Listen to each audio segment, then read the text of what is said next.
Hi friends, youth Congress സംസ്ഥാന president Rahul Mankoottam അറസ്റ്റിലായി ജാമ്യം നിഷേധിക്കപ്പെട്ടു. 2 ആഴ്ചത്തേന് റിമാൻഡ് ചെയ്യപ്പെട്ടു. ഇപ്പോൾ ജയിലിലാണ്. അക്രമാസക്തമായി തീർന്ന ഒരു സമരത്തിന്റെ നേതാവ് എന്ന നിലയിൽ അദ്ദേഹത്തിന് ധാർമ്മികമായ ഉത്തരവാദിത്വമുണ്ട്. അതിനപ്പുറം അദ്ദേഹം എത്രമാത്രം കുറ്റവാളിയാണ് എന്ന് എനിക്കറിഞ്ഞുകൂടാ. അത് കോടതി തീരുമാനിക്കട്ടെ. അല്ലെങ്കിൽ തന്നെ ഇപ്പോൾ നടക്കുന്ന ഏതെങ്കിലും സമരം ജനകീയ സമരമാണോ? അല്ല. അത് യൂത്ത് കോൺഗ്രസ് ആണെങ്കിലും DYFI ആണെങ്കിലും എല്ലാം സമര തൊഴിലാളികൾ എന്തെങ്കിലുമൊക്കെ കേവപ്രായം കാട്ടിക്കൂട്ടുന്നു എന്നുള്ളതല്ലാതെ ഒരു ജനകീയ സമരം ഉണ്ടാക്കുവാൻ ഇവരെ കണ്ട് ആർക്കും സാധിക്കുന്നില്ല.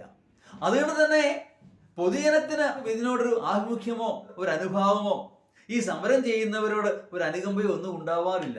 യൂത്ത് കോൺഗ്രസ് സമരത്തെ പലപ്പോഴും ഞാൻ വിമർശിച്ചിട്ടുണ്ട്. ഏതാണ്ട് യൂത്ത് കോൺഗ്രസ് ആണെങ്കിലും DYFI ആണെങ്കിലും അക്രമാസക്തമായ ഇത്തരം സമരമാർഗങ്ങൾ ആശാസ്യമാണ് എന്ന് ഞാൻ കരുതുന്നില്ല.